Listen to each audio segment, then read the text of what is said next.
Assalamualaikum warahmatullahi wabarakatuh. Perkenalkan, nama saya Rinda Serliana, NIM 2252316163. Saya di sini akan menjelaskan ringkasan yang telah saya buat, yaitu yang berjudul Perjanjian Giyanti dan Terpecahnya Jawa. Perjanjian Giyanti lahir sebagai segitiga politik. Ada 3 aktor, yaitu Pakubuwono III, Pangeran Mangkubumi, dan VOC.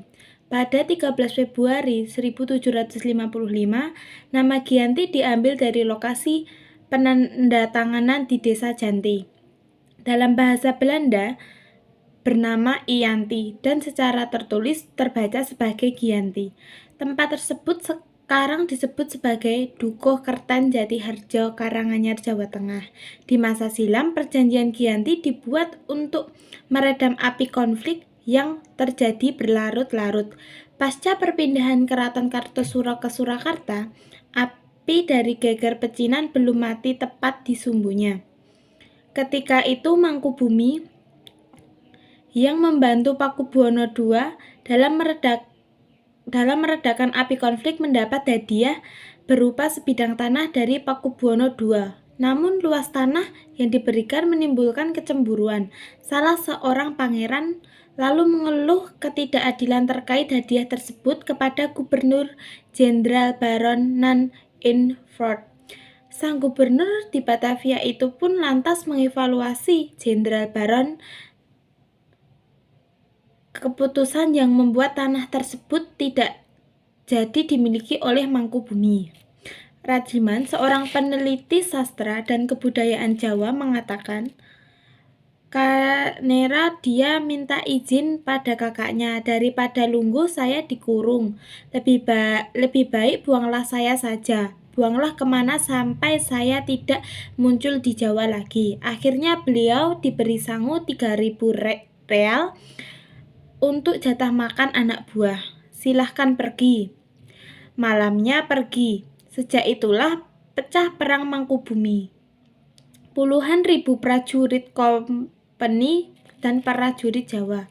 Perlawanan ini mendorong Gubernur VOC Jawa Utara, Nicholas Harmfinas, mengambil sikap untuk menyelamatkan daerah operasionalnya secara tertutup.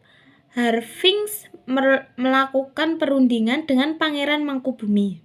Setelah berkali-kali berunding, akhirnya Harmfinas bersepakat dengan yang juga hendak menjadi penguasa di Jawa. Pada 23 September 1754, nota kesepakatan antara VOC dan Mangkubumi terlaksana, dan nota tersebut disampaikan kepada Pakubuwono III, sang pengganti Pakubuwono II. Nota tersebut berisi bahwa Pangeran Mangkubumi mendapat wilayahnya. Pada tanggal 4 Februari 1754, Pakubuwono III menyatakan persetujuannya terhadap hasil perundingan Gubernur Jawa Utara dengan Mangkubumi. Surat pernyataan itu disampaikan oleh Pakubuwono III terhadap Gubernur Jenderal VOC. Kesepakatan ini mendorong terjadi sebuah perjanjian besar yang ditandatangani di Desa Giyanti. Penandatanganan perjanjian Giyanti ini menjadi pangkal terbelahnya Jawa menjadi 2 bagian. Hal ini menjadi awal mula naiknya tahta Mangkubumi di Jogja sebagai Sri Sultan Hamengkubuwono I dengan gelar Senopati ing Ngaloyo Sayyidin Panatagama Khalfatalah.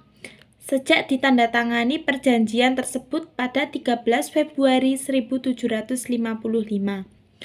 Perjanjian Giyanti yang tidak merinci pembagian wilayah pada gilirannya yang menimbulkan rentetan peristiwa. Sementara itu, pasca perjanjian Giyanti, Raden Mas Said atau yang kita kenal sebagai Pangeran Sambernyawa yang terdahulu membantu terus melakukan pemberontakan seperti halnya Mangkubumi.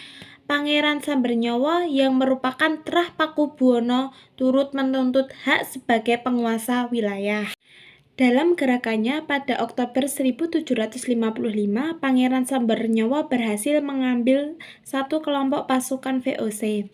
Setelah perang bertahun-tahun, VOC akhirnya menyudahi dengan menandatanganinya Perjanjian Salatiga pada tahun 1757. Perjanjian ini membuat tanah Jawa kembali terbagi.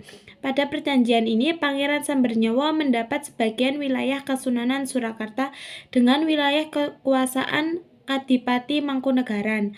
Pangeran Sambernyawa pun berjatah gelar Kanjeng Gusti Pangeran Adipati Arya Mangkunegara Leana Jaya Misesa Senopati ing Alega Satriya Rega Mataram ing nagari Surakarta Hadiningrat. Keterbelahannya Jawa ini kemudian hari belum berhenti. Pada 1813, masa Gubernur Jenderal Thomas Stamford Raffles dari Kerajaan Inggris, Kesultanan Jogja terbelah dengan lahirnya Pakualam.